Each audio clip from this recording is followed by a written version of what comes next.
جس دن شور پھونکا جائے گا، جس دن قیامت آئے گی، فَفَزِعَ مَن فِی السَّمَاوَاتِ وَمَن فِی الْأَرْضِ، گھبرا جائیں گے زمین میں اور آسمان میں جو کوئی بھی ہے. فرشتے گھبرا جائیں گے، غلماں حوریں گھبرا جائیں گے، چرند پرند درند انسان جن. فَفَزِعَ مَن فِی السَّمَاوَاتِ وَمَن فِی الْأَرْضِ، کائنات میں ہر شخص ہر شے جس دن شور پھونکا جائے گا گھبراہٹ میں آ جائیں گے. الا من شاء اللہ، کچھ ایسے خوش نصیب ہوں گے کہ سور بھی پھونکا جائے گا تو پھر بھی وہ لطف میں ہوں گے، گھبرائیں گے نہیں. یہ قرآن حکیم کہہ رہے ہیں. اور وہ ہیں جنہیں اللہ چاہتا ہے، وہ اللہ کے محبوب بندے ہیں، اللہ کی سبحان اللہ. مشیت میں آئے ہوئے لوگ ہیں. اب یہ آیت لمبی ہے، میں اسے یہیں بریک کرتے ہوئے اگلی آیت پڑھ رہا ہوں. جی مالک فرماتا ہے من جاء بالحسنتی، یہ وہ خوش نصیب ہیں جو میرے پاس آئیں گے تو ان کے دامن میں ایک نیکی ہوگی، ایک، صرف ایک نیکی. یہ آپ کے ایف ایم کے ذریعے سے پوری عالم اسلام ہمیں سن رہا ہے. یہاں حسنات کا لفظ نہیں آیا، کافی ساری نیکیوں کی بات نہیں ہوئی، یہاں صرف ایک نیکی اللہ نے مانگی ہے اپنے بندے سے. اور پھر فرمایا فَلَهُ خَيْرٌ مِّنْهَا، اگر تمہارے پاس وہ ایک نیکی ہوگی تو میں تم سے جنت کا وعدہ کرتا ہوں. سبحان اللہ. یہ ایک نیکی ہے جس پر جنت کا فیصلہ ہو رہا ہے. اور وہ جو کون سی پیچھے نیکی؟ میں عرض کرتا جی ہوں جی جی. میں عرض کرتا ہوں اور وہ جو پیچھے الفاظ آئے ہیں فَفَزِعَ مَن فِی السَّمَاوَاتِ وَمَن فِی الْأَرْضِ، کائنات شور پھونکنے کی وجہ سے گھبرا جائے گی. یہاں فرماتا ہے وَهُم مِّن فَزَعٍ يَوْمَئِذٍ آمِنُونَ، یہ وہ ایک نیکی والے خوش نصیب ہیں جنہیں قیامت کی گھبراہٹ سے میں امان عطا فرماؤں گا. سبحان اللہ. وہ قیامت والے دن ذرا بھی گھبراہٹ میں نہیں ہوں گے. اچھا، یہ آیت جس میں اللہ نے فرمایا ایک نیکی، اب پورے قرآن میں لفظ عاملو استعمال ہوا. عاملو والعصر ان الانسان لفی خسر الا الذین آمنوا وعملوا. عاملو کا معنی ہوتا ہے مومن کی زندگی میں نماز ہے، روزہ ہے، حج ہے، زکوٰۃ ہے، پورے دین کے اہم احکامات ہیں، سارے حقوق اللہ ہیں، حلال کھانا ہے، سود سے بچنا ہے، زنا سے بچنا ہے، شراب سے بچنا ہے، میاں بیوی کی محبت ہے، ماں باپ کا پیار ہے، اولاد کی طرف ایک ذمہ داریوں کا انبار ہے. ایک طرف قرآن کہتا ہے یہ سارے عمل ہیں، اور ایک طرف قرآن کہہ رہا ہے کہ اگر ایک نیکی تمہارے پاس ہوئی تو اللہ اس پر تمہیں جنت عطا فرمائے گا. اور ایک مقام پر سورہ الکہف میں جو کہ قرآن حکیم کا 18 نمبر سورہ ہے، اور یہاں اس کی 103 نمبر آیت میں، 104 نمبر آیت میں، 105 نمبر آیت میں اللہ نے اعمال صالحہ کا انبار رکھنے والے وہ لوگ جو یعنی نیک کام کرتے ہیں اور ان کے پاس نیکیوں کا انبار ہے، اس کے بارے میں قدرت ارشاد فرما رہی ہے کہ بسم اللہ الرحمن الرحیم قل هل ننبئکم بالاخسرین اعمالا، محبوب آپ فرمائیں کہ کچھ ایسے بھی ہیں کہ جنہوں نے بڑے عمل کیے ہیں لیکن ان کے عمل بڑے ناقص ہیں. الذین ضل سعیہم فی الحیاۃ الدنیا، اور وہ ساری زندگی دنیا کی کوشش میں اپنی طرف سے بڑے نیک کام کرتے رہے پر وہ گمراہ رہے. وَهُمْ يَحْسَبُونَ أَنَّهُمْ يُحْسِنُونَ صُنْعًا، اور وہ سمجھتے تھے کہ ہم بڑے اچھے کام کر رہے ہیں. پر اولئک الذین کفروا بآیات ربہم وَلِقَائِهِ فَحَبِطَتْ أَعْمَالُهُمْ، ان کے سارے اعمال جلا دیے جائیں گے، ان کی نمازیں جل جائیں گی، روزے جلیں گے۔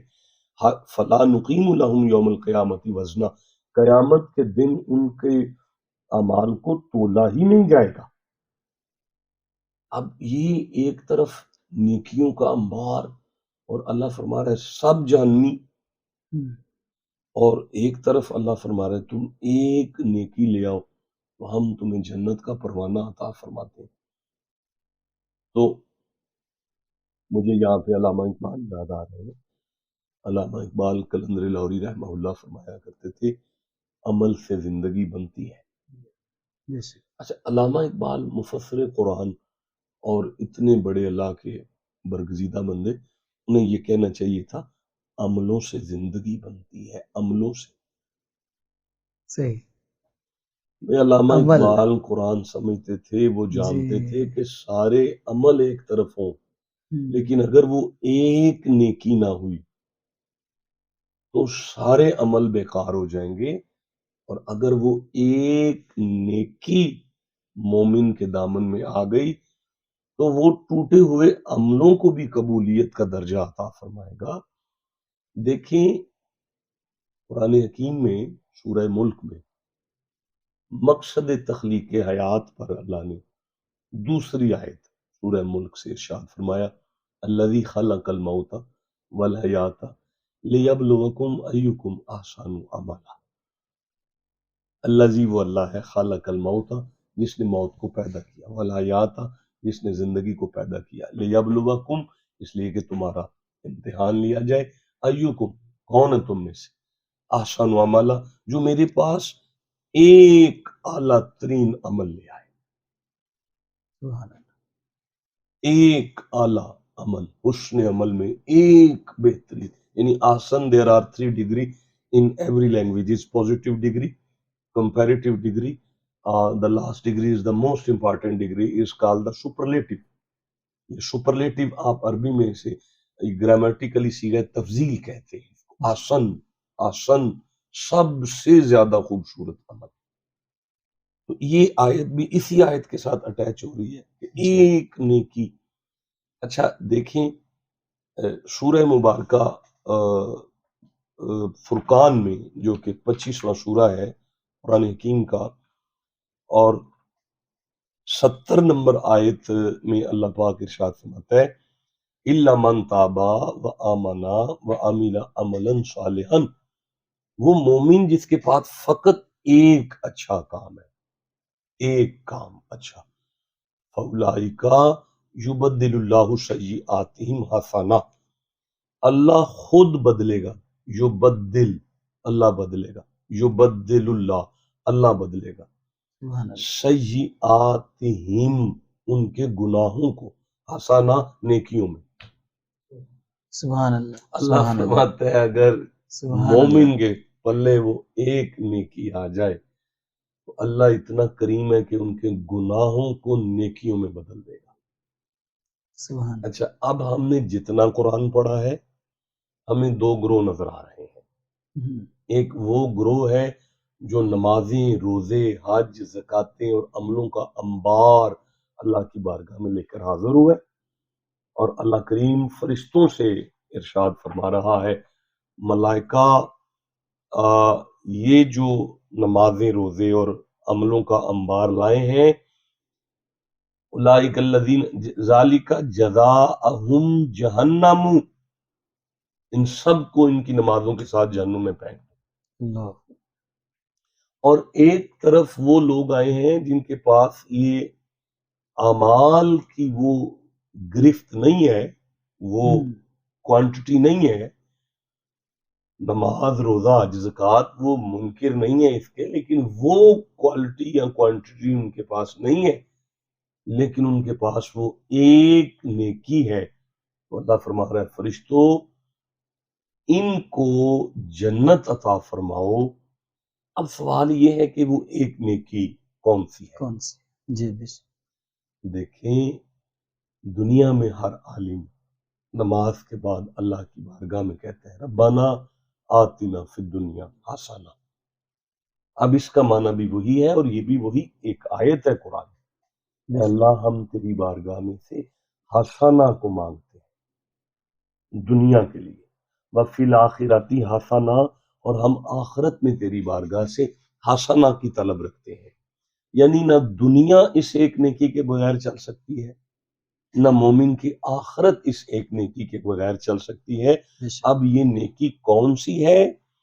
دیکھیں مفسرین قرآن نے اس پر بہت سی آراء لکھی ہیں، یہ نیکی فلاں ہے، یہ نیکی فلاں ہے. لیکن آپ اگر قرآن حکیم کو قرآن حکیم سے سمجھنا پسند کرتے ہیں تو آپ سورہ عاشوراء کو نکالیں، 42واں سورہ ہے، اور آپ اس پر 23 نمبر آیت کو پڑھیں. اللہ کریم ارشاد فرماتا ہے ذالک الذی یبشر اللہ عبادہ الذین آمنوا وعملوا الصالحات قل لا اسألکم علیہ اجرا الا المودۃ فی القربى ومن یقترف حسنہ. یہ وہ ایک نیکی ہے الا المودۃ فی القربى. اب الا المودۃ فی القربى پورا عالم اسلام جانتا ہے کہ یہ آیت آل محمد کی محبت کا سبق دیتی ہے. مودت آل محمد کا سبق دیتی ہوئی آیت نے جب یہ اعلان کر دیا کہ حضور کی اولاد سے محبت کرو تو فوراً فرمایا وَمَن يَقْتَرِفْ حَسَنَةً، آدم کے بچوں، مصطفیٰ کے غلاموں، یہی وہ حسنہ ہے جس کی بنیاد پر ہم جنت کا فیصلہ فرمائیں. سبحان اللہ، سبحان اللہ. قرآن حکیم کی روشنی میں یہ ہے حضور کی اولاد کی محبت کا یعنی اہمیت اور اس کی افادیت. اللہ کریم فرماتا ہے اگر من یقترف حسنہ، اگر تمہارے پلے یہ ایک نیکی آ جائے، نزد لہو فیہا حسنہ، اگر وہ تھوڑی ہوگی تو ہم اسے زیادہ کر لیں گے، ہم اس میں خوبصورتی بڑھائیں گے. اور پھر اللہ فرماتا ہے دیکھو واشکروا لی، ساری مخلوق میرا شکر ادا کرے. سبحان اللہ. لئن شکرتم لازیدنکم، اگر تم میرا شکر کرو گے تو میں تمہیں برکت دوں گا، زیادہ دوں گا. ما یفعل اللہ بعذابکم ان شکرتم، اگر تم شکر کرو گے تو میں جہنم بجھا دوں گا. یعنی اللہ اپنے شکر کی تلقین کر رہا ہے اور انبیاء شکر کر رہے ہیں. ان ابراہیم کان امۃ قانتا للہ حنیفا ولم یکن من المشرکین شاکرا لانعمہ. دیکھیں ابراہیم ہر قدم پر اللہ کا شکر کرتے ہیں. فخذ ما آتیتک یا موسیٰ، فخذ ما آتیتک ان اصطفیتک علی الناس برسالتی و بکلامی فخذ ما آتیتک وکن من الشاکرین. حضرت موسیٰ اللہ کا شکر کرتے ہیں. فتبسم ضاحکا من قولها قال ربی اوزعنی ان اشکر نعمتک التی انعمت علی وعلی والدی. سلیمان اللہ کا شکر کرتے ہیں، لیکن اللہ اس آیت میں فرما رہا ہے اگر مسلمان وہ ایک نیکی لے کر قیامت کے دن اللہ کی کچہری میں آ جائیں تو ان اللہ غفور شکور، شک نہ کرو وہ اللہ گناہگار کے گناہ بھی معاف کرے گا اور اللہ بندے کا شکریہ بھی ادا کرے گا. سبحان اللہ، سبحان اللہ. اب یہاں شکر کا معنی ہوگا اللہ انسان کی قدر کرے گا. جس دل میں حضور کی محبت آ جائے اور حضور کی آل کا پیار آ جائے، علی بادشاہ کا پیار آ جائے، حسنین کریمین سے مودت آ جائے، سیدہ پاک کی غلامی آ جائے، اللہ فرماتا ہے اس ایک نیکی کی بنیاد پر ہم اسے جنت عطا فرمائیں. سبحان اللہ، سبحان اللہ. اچھا شاہ صاحب یہ جاننا چاہیں گے ہمارے سامعین، سوگ 2 دن سے زیادہ جائز نہیں، تو آج کا یہ جو رونا، یہ مطلب آپ اس پہ تھوڑی سی روشنی ڈالیں کہ سوگ جو ہے وہ کتنے دن کا جائز ہے؟ بڑا خوبصورت سوال کیا آپ نے. آج اسلام کے اندر کچھ لوگ، کچھ دوست ہمارے کہتے ہیں کہ امام حسین کی یاد میں جو آپ لوگ روتے ہیں، اشکبار ہوتے ہیں، یہ جائز نہیں ہے. تو میں عرض کروں گا اللہ فرماتا ہے اِنَّا أَوَّلَ بَيْتٍ وُضِعَ لِلنَّاسِ لَلَّذِي بِبَکَّةَ.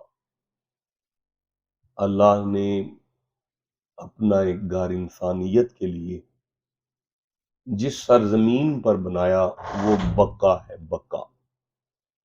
اچھا، مکے کو قرآن میں بقا کہا گیا، حالانکہ میم کا لفظ قرآن میں موجود ہے، اسے مکہ بھی کہا جا سکتا تھا، لیکن بقا کہہ کے اللہ نے مکے کو، یہ بقا لفظ جو ہے یہ آہو بقا سے ہے، آہو بقا، گریہ داری، رونا دھونا۔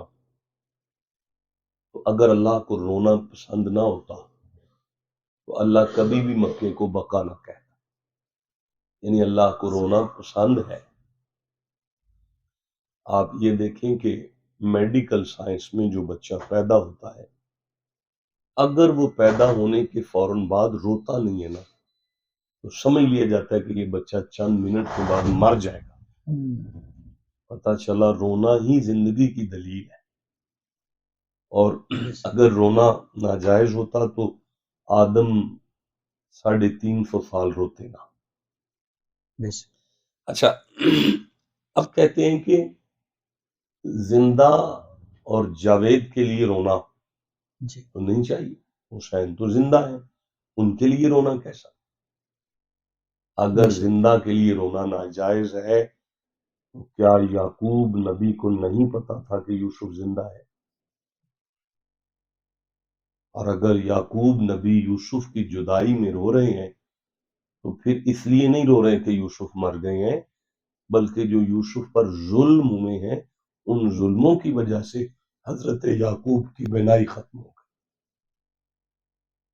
جہاں تک کربلا پر رونے کا ذکر ہے تو 40 سال امام زین العابدین دنیا میں زندہ رہے ہیں، 40 سال امام کی آنکھیں خشک نہیں ہوئی، روتے رہے۔ اب آپ نے جو حدیث پیش کی ہے کہ حضور نے فرمایا 2 دن سوگ، 3 دن سوگ ہے، 3 دن کے بعد سوگ نہیں ہے۔ آپ ترمذی اٹھا لیں، امام ترمذی سیاستہ میں سے ایک امام ہے۔ امام ترمذی فرماتے ہیں کہ نبی معظم نے ارشاد فرمایا کہ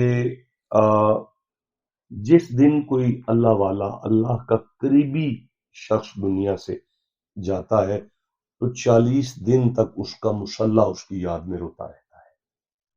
آسمان روتا ہے، زمین روتی ہے 40 دن مسلسل، اور آسمان کے فرشتے 40 دن روتے ہیں، اور جس دروازے سے اس کا رزق آتا تھا وہ دروازہ روتا ہے، جس دروازے میں اس کے اعمال جاتے تھے وہ دروازہ روتا ہے۔ اور یہ یعنی اچھا، اب آپ مجھے سورہ دخان سے ایک آیت یاد آ رہی ہے جس میں یعنی اللہ کریم نے ارشاد فرمایا فما بکت علیہم السماء والارض۔ یہ فرعون کے بارے میں اور فرعون کی قوم کے بارے میں آیت ہے۔ مالک فرماتے ہیں ان پر آسمان اور زمین تو نہیں روئے، یعنی اللہ کریم فرماتے ہیں اگر کوئی بدبخت انسان دنیا سے جاتا ہے، اب ہم قرآن پڑھ رہے ہیں، اللہ کریم فرماتے ہیں جب کوئی بدبخت انسان دنیا سے جاتا ہے تو زمین آسمان تو نہیں روتے۔ اب اگر یہ آیت کہہ رہی ہے کہ فرعون دنیا سے جائے تو آسمان زمین نہیں روتا، اور مانا ہوگا اگر موسیٰ کا وصال ہوتا تو زمین آسمان بھی روتے۔ یہ ایک لڑی چل رہی ہے، ادھر شیطان ہے تو ادھر آدم ہے، ادھر موسیٰ ہے تو ادھر فرعون ہے، ادھر ابراہیم ہے تو ادھر نمرود ہے، ادھر ابو جہل ہے تو ادھر مصطفیٰ ہے، اب ادھر حسین ہے تو ادھر یزید ہے۔ تو اب اس آیت کے حوالے سے ہم یہ سمجھ سکتے ہیں کہ اگر یزید مرے تو کوئی نہیں روتا، لیکن اگر حسین جیسا مرے تو زمین و آسمان روتے۔ نعوذ باللہ، نقل کفر، کفر نباشد، اللہ مجھے معاف فرمائے۔ امام حسین جیسے کی اگر شہادت ہو تو زمین و آسمان روتے ہیں۔ تو عرض کرنے کا مقصد یہ ہے کہ اب دونوں احادیث میں تطبیق کر لیں۔ پہلی حدیث یہ ہے 3 دن سے زیادہ غم نہیں ہے۔ اب مجھے بتائیں کہ میرے والد گرامی رحمہ اللہ مظہر فرید شاہ صاحب کو 3 سال گزر گئے، آج بھی کوئی ویڈیو سامنے آتی ہے تو میں پرنم ہو جاتا ہوں، تو کیا میں گناہگار ہوں اس معاملے میں؟ اسلام انسان کو اتنا مجبور تو نہیں کرتا۔ دین متین تو بڑا شفیق دین ہے. آپ میاں چودھری اجمل صاحب تشریف لائے ہیں. جی میاں صاحب کی والدہ کا انتقال ہو گیا ہے، ان کو جب بھی اپنی ماں کی یاد آئے گی آنکھوں میں آنسو آ جائیں. جی تو اب وہ حدیث کدھر گئی کہ شوق تو 3 دن سے زیادہ نہیں ہے. تو ادھر وہ 40 دن آسمان و زمین بہشت اور یہ کیا فرشتے اور ملائکہ اور یہ مسلح اور زمین رو رہی ہے. اس میں تطبیق یہ ہوگی کہ یہ جو ہم موت کے بعد کسی گھر میں فوگ کی انوائرمنٹ میں اپنے کاروبار ختم کرتے ہیں، اپنی زندگی معطل کرتے ہیں، اس پر حضور نے فرمایا 3 دن سے زیادہ نہیں کرو. صحیح. اپنے معاملات کو دیکھو، جہاں تک کسی اللہ والے کی یا اپنے والدین کی یا کسی کے غم میں اشک باری ہونا ہے، وہ آپ زندگی میں کسی وقت بھی اشک بار ہوں گے تو یہ کوئی گرفت نہیں اس پر آپ کو، بلکہ اللہ کو یہ ادا بڑی پسند ہے بندے کی. جی سبحان اللہ. اچھا شاہ صاحب تھوڑا سا ہماری اور رہنمائی کیجیے، واقعہ شہادت پر روشنی کیوں لوگ روتے ہیں، اس سے بھی تھوڑا سا آپ ہماری رہنمائی فرمائیں. دیکھیں جی، گزارش یہ ہے کہ جہاں تک واقعہ شہادت پر رونے کے انس استزان ملک المطر ربہ یعذر النبی صلی اللہ علیہ وسلم. ہم سماتے ہیں کہ حضور نے فرمایا کہ ایک دن بارش کے فرشتے نے اللہ سے اجازت طلب کی کہ اے اللہ میں تیرے حبیب کی بارگاہ میں حاضری کا خواہش رکھتا ہوں، ان سے ملاقات کا شرف حاصل کرنا چاہتا ہوں. فرمایا فآذن لہ فکان یوم ام سلمہ کا، آپ کی زوجہ ام سلمہ ام المومنین کا وہ دن تھا، آپ ام سلمہ کے گھر میں تشریف فرما تھے جب اللہ نے اس فرشتے کو حضور سے ملاقات کی اجازت دی. تو آپ فرماتے ہیں کہ فرشتہ کھڑا ہے، ام سلمہ دروازے پر ہیں، دروازے پہ کھڑی ہوئی ام سلمہ ہیں، اور اذا دخل الحسین ابن علی، اتنے میں حسین ابن علی اپنے نانا کے پاس آئے حالانکہ فرشتہ حاضر خدمت ہے. فرمایا فجعل یتوسب علی ظہر النبی، تو حسین آتے ہی مصطفیٰ کی کمر مبارک پر اچھل رہے ہیں، کھیل رہے ہیں. امام حسین اپنے نانا کی پشت پر کھیل رہے ہیں اور سامنے فرشتہ حاضری میں ہے. تو کہتے ہیں یتلسمہ ویقبلہ، نبی معظم نے بھی امام حسین کو چومنا شروع کر دیا اور پیار کرنا شروع کر دیا. تو فقال لہ الملک، اتنے میں فرشتے نے عرض کیا یا رسول اللہ تحبہ، تو آپ اس کے ساتھ بڑا پیار کرتے ہیں، آپ ان سے بڑی محبت کرتے ہیں. قالا نعم، نبی نے فرشتے سے فرمایا بلا شبہ مجھ محمد کو حسین سے بہت محبت ہے، مجھے سبحان اس کے اللہ ساتھ بہت سبحان. پیار ہے. اما ان امتا کا ستقتلوہ، اب فرشتہ عرض گزار ہوا یا رسول اللہ آپ سبحان کی امت آپ کے بیٹے کو قتل کر دے، یہ آپ کا اللہ حسین اکبر. قتل کیا جائے گا. جب اللہ فرشتے نے یہ بات کی تو کہتے ہیں ان شئتا، اللہ اکبر.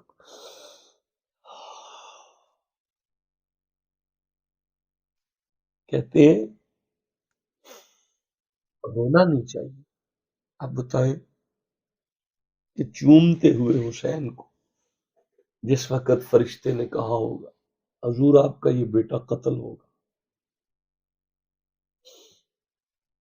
ان شئتا ارأیتک المکان الذی یقتل فیہ، اس فرشتے نے کہا یا رسول اللہ کیا میں آپ کو وہ جگہ دکھاؤں جہاں حسین شہید ہوں گے؟ قال نعم، نبی نے فرمایا دکھاؤ وہ کون سی جگہ ہے جہاں میرا بیٹا قتل ہوگا.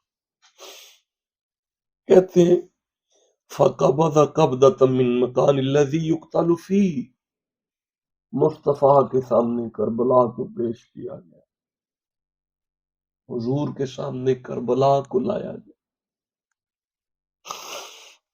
کہتے ہیں نبی نے اپنی زوجہ کو آواز دی، ام سلمہ،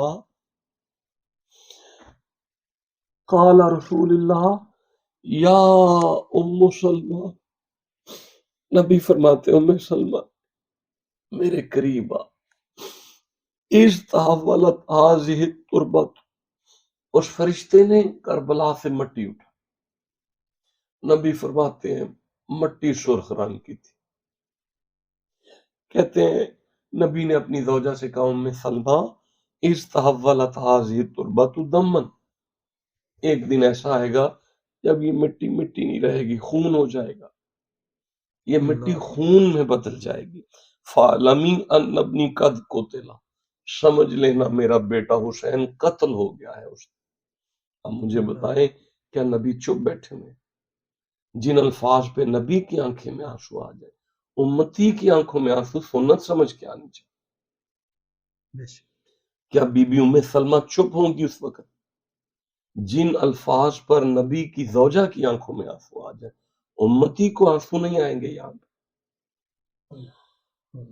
اب آپ فرماتے ہیں فَجَعَلَتَهَا ام سلمہ فی قرورۃ، بی بی ام سلمہ نے اس شیشی کو، ایک شیشی میں اس مٹی کو سنبھال لیا، ثم جعلت تنظر الیہا کل یوم، بی بی ام سلمہ ام المومنین روزانہ اس شیشی کو تکتی۔ اب مجھے بتائیں کہ وہ روزانہ تک کے نہیں روتی ہوں گی؟ یہاں تو آپ یہ دیکھیں کہ دنیا کا ہر واقعہ سرزد ہوتا ہے، رونا بعد میں آتا ہے، لیکن یہ کائنات کا واحد ایسا سانحہ ہے جس پر واقعہ بعد میں ہوتا ہے، رویا پہلے جا رہا ہے، اور رونے والا بھی کوئی غیر یا اور نہیں ہے، امام الانبیاء رو رہے ہیں۔ اور پھر یہ بات تھوڑی آگے چلتی ہے، سلمہ ایک بی بی اور سلمہ نام کی، حضرت دخلت علی ام سلمہ، یعنی بی بی ام سلمہ ام المومنین کے پاس آئی، وہی تبکی، وہ زبردست رو رہی تھی، فقلت ما یبکیکی، اس بی بی نے پوچھا اما جان آپ کیوں رو رہی ہیں؟ قالت رأیت رسول اللہ، میں نے نبی معظم کو خواب میں، تعنی فی المنام، میں نے خواب میں دیکھا، وعلی راسہ ولحیتہ التراب، نبی کے سر میں مٹی ہے، نبی کی داڑھی میں خاک آلود ہے، داڑھی مبارک آپ کی داڑھی میں مٹی ہے، آپ کے سر میں مٹی ہے۔ گھبرا کر میں نے فقلت ما لک یا رسول اللہ، میں نے پوچھا یا رسول اللہ کیا ہوا ہے؟ قال شہدت قتل الحسین حسین آنفا، نبی نے رو کر کہا ام سلمہ آج میرا بیٹا کربلا میں شہید ہو گیا۔ تو یہ جو امام پاک کی یاد میں اشک باری ہے اور یہ غم کے جو آنسو ہیں، یہ حضور کی سنت ہے۔ اچھا شاہ صاحب یہ فرمائیے کہ یہ جو محرم الحرام کے ایام ہیں، یہ ہمیں اس سے کیا سیکھنا چاہیے؟ دیکھیں گزارش یہ ہے کہ کربلا کے ایام ہمیں کربلا کی وہ یاد کرواتے ہیں کہ امام پاک دین کی بقا کے لیے نکلے تھے۔ یا مجھے اپنے مرشد خانے کا وہ جملہ یاد آ رہا ہے، شاست حسین بادشاہ است حسین، دین است حسین دین پناہ است حسین، سرداد ناداد دست در دست یزید۔ میاں صاحب یزید مانگنے آیا اور مانگا اس نے سر۔ بڑی باریک بات کر رہا ہوں، میرے پیر کے جملے میں بہت بڑا سبق ہے، اور سبق یہ ہے کہ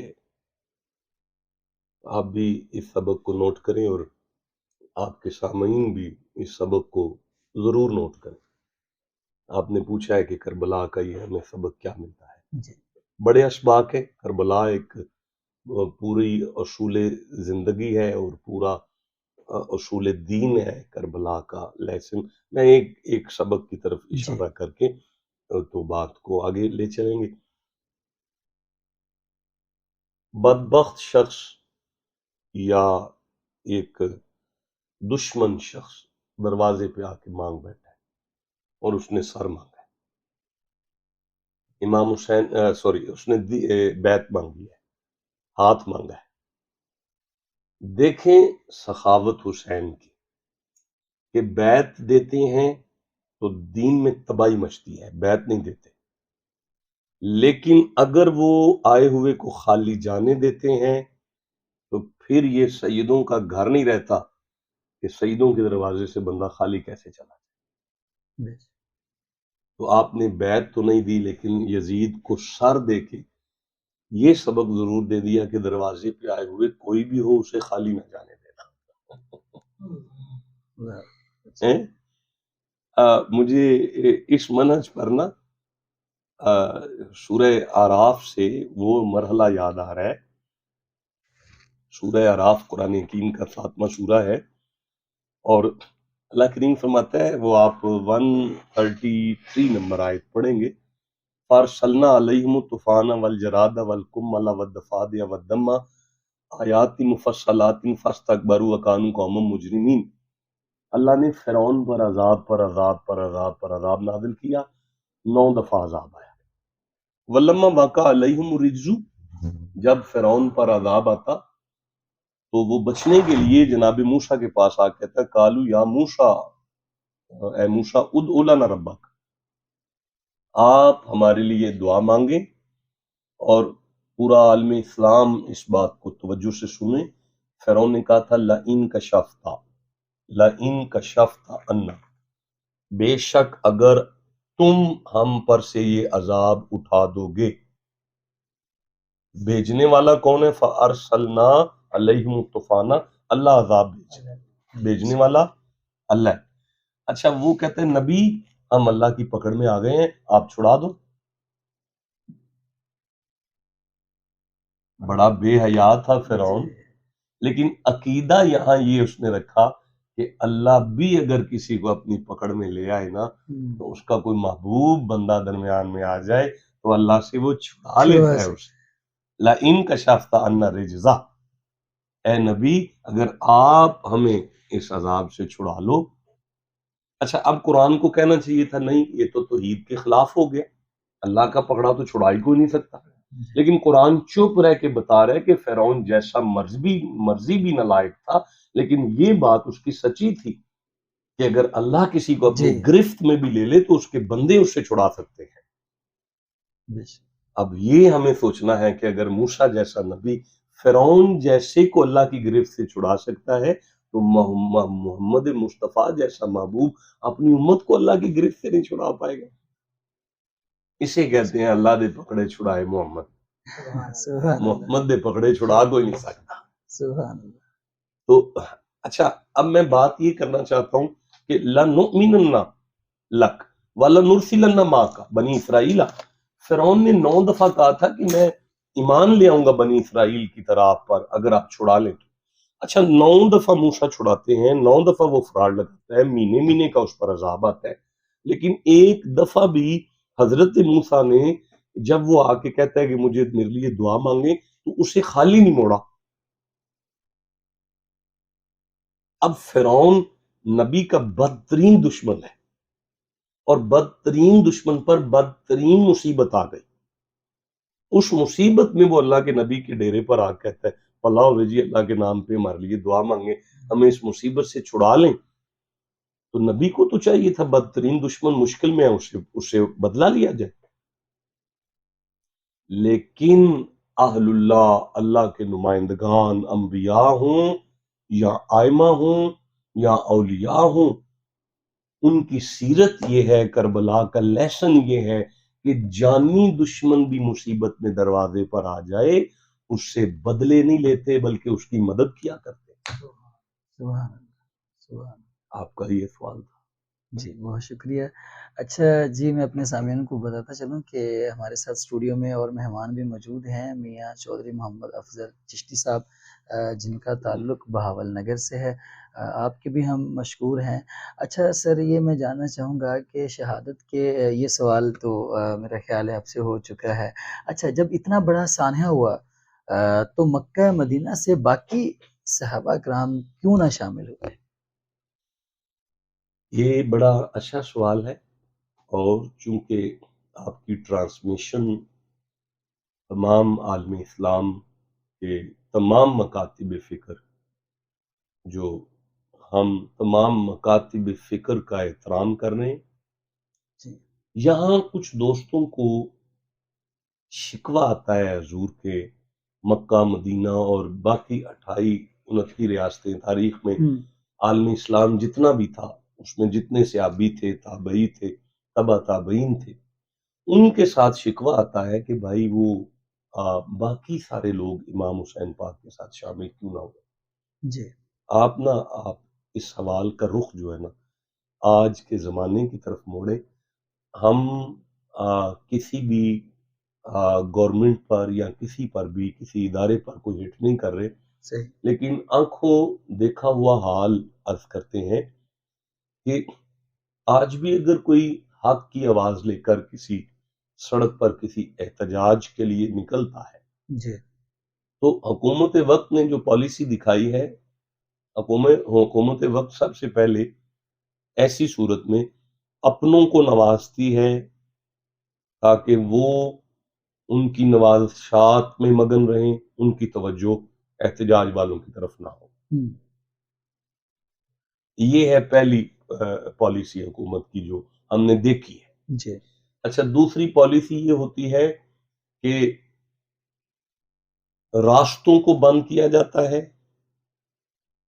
علاقوں پر کرفیو نافذ کیا جاتا ہے تاکہ نکلنے والوں کے حقدار جو ہیں وہ نہ نکل سکیں۔ بالکل ایسے یہ ہے حکومت کی دوسری پالیسی۔